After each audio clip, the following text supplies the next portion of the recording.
harus memberikan susu kepada 2 orang cempenya. Tapi ingat, Anda tetap harus melakukan seleksi pada babon Anda agar anak yang lahir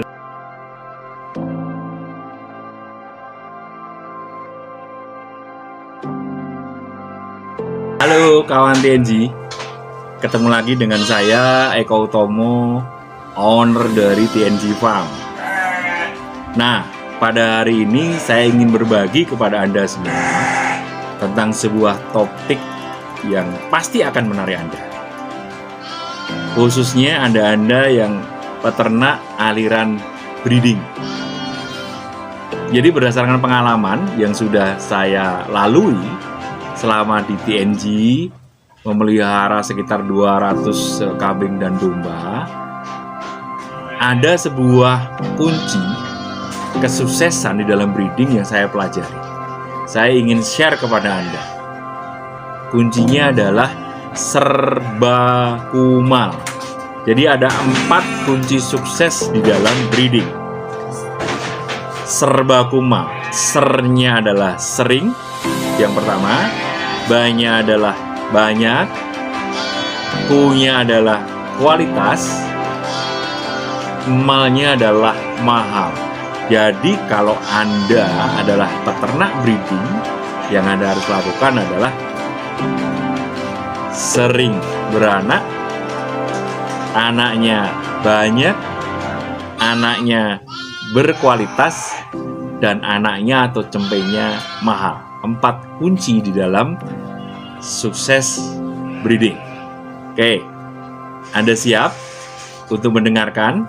Jadi simak, stay tune video ini, lihat sampai selesai. Nanti kita akan bersama-sama berdiskusi. Saya akan share kunci sukses di dalam breeding.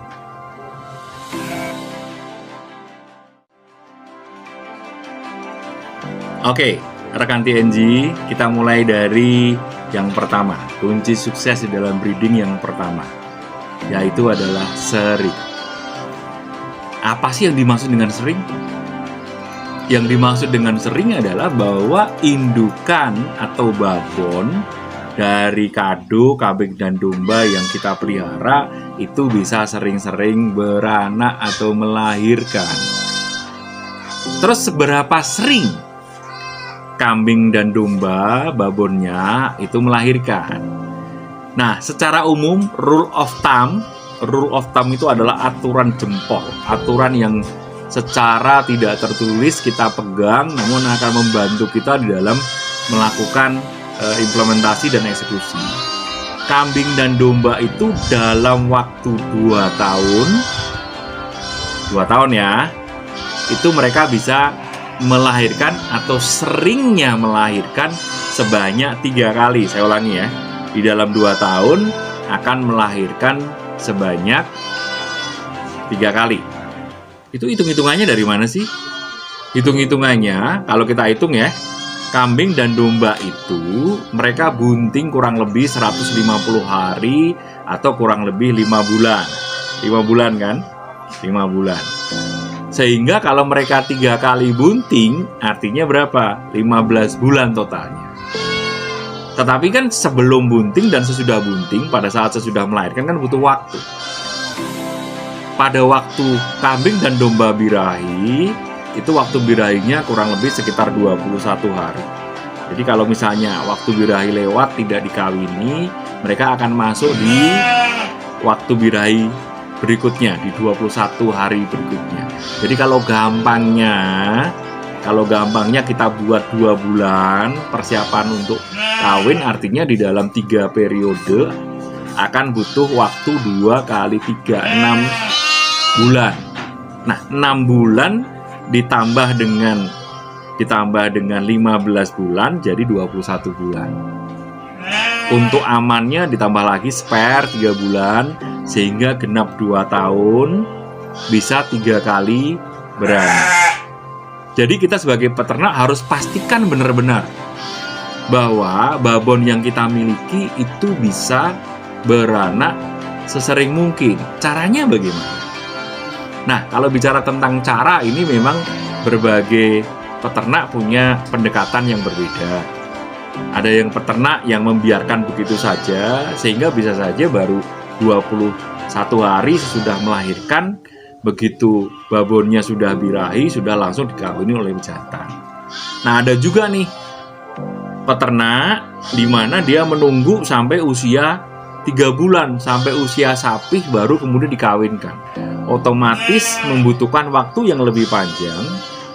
Dengan demikian, maka waktu 2 tahun untuk beranak 3 kali menjadi kurang. Plusnya adalah bahwa anaknya benar-benar akan dijaga oleh induknya dengan sebaik mungkin. Tentu saja konsekuensinya, keseringan di dalam melahirkan akan menjadi berkurang. Nah, menurut perhitungan saya atau menurut saya pribadi, kita ambil jalan tengahnya.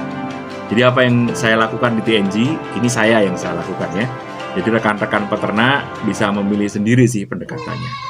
Kalau di TNG, kita pastikan bahwa si cempe mendapat perhatian dari induknya kurang lebih 1 bulan. Dia mendapatkan susu yang langsung, bahkan dia antara babon dan induknya ada di dalam sebuah kandang yang khusus, kandang melahirkan atau maternity kita bilang. Nah, baru kemudian sesudah si cempe ini usianya 1 bulan dan kita timbang memenuhi target berat tertentu, maka si induan dan si cempe kita masukkan ke kandang koloni. Seperti yang kita ketahui, di kandang koloni itu ada pejantan. Jadi sesudah 1 bulan, kalau memang indukannya sudah birahi kembali, dia akan bisa segera dikawinin oleh pejantan. Sehingga dengan demikian, dalam jangka waktu kurang lebih sekitar 2 bulan sesudah melahirkan, betina atau babon menjadi bunting kembali. Pada saat 2 bulan dia menjadi bunting kembali, maka target kita sebagai peternak breeding 2 tahun 3 kelahiran akan tercapai. Jelas ya? Jadi upaya-upaya kita sebagai peternak breeding, kita memastikan, kita mengatur bagaimana caranya supaya babon yang kita pelihara bisa melahirkan bunting dulu, tentu aja bunting, dan kemudian melahirkan 3 kali dalam 2 tahun. Itu kunci sukses yang pertama di dalam breeding, yaitu adalah sering. Seberapa sering? 3 kali dalam waktu 2 tahun. Oke, jadi kita sekarang masuk di kunci yang kedua dari kunci sukses breeding, serba kumal. Kalau yang pertama adalah sering, yang kedua adalah banyak. Apa sih yang dimaksudkan dengan kata banyak? Maksudnya apa itu banyak? Banyak itu kalau dalam bahasa Inggrisnya kerennya adalah litter size. Atau kalau di Indonesia kan banyak anaknya, berapa banyak kembarannya. Jadi seperti yang kita ketahui bahwa yang namanya bunting adalah 5 bulan. Biaya yang keluar juga sama, kasih pakannya sama, waktu tunggunya sama.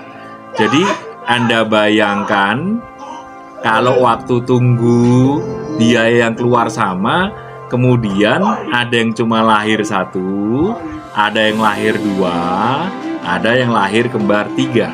Mana yang lebih menguntungkan? Yang 1, yang 2, atau yang 3? Tentu aja yang lebih banyak.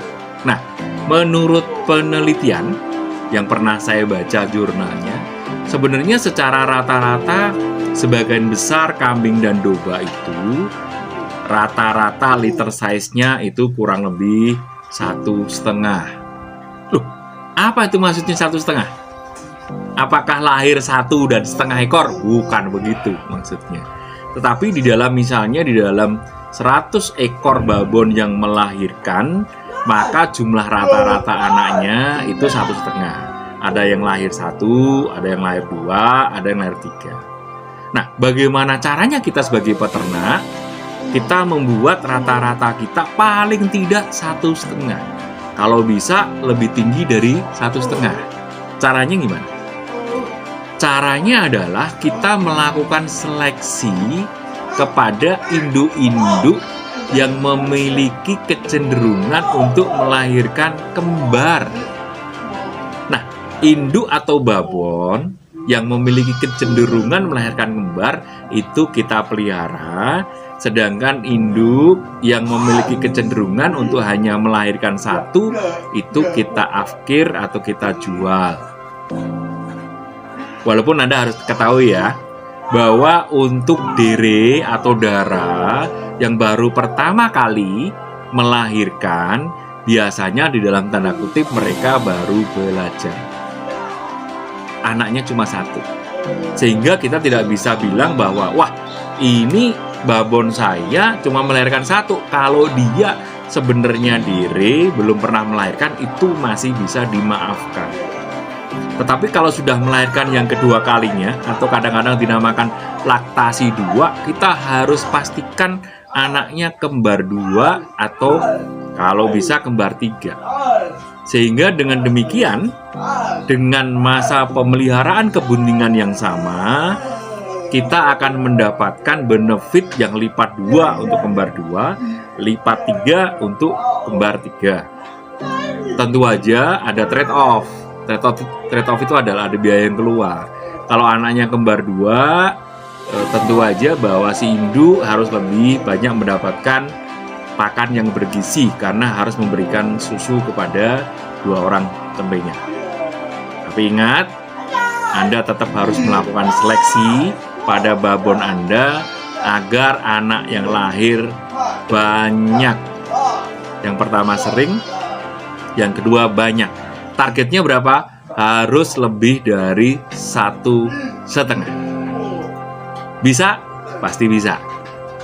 Saya yakin kalau TNG bisa, Anda juga bisa. Jadi lakukan seleksi terhadap babon Anda sehingga begitu melahirkan, lahirnya kembar yang banyak, kembar 2 atau kembar 3. Demikian rekan-rekan.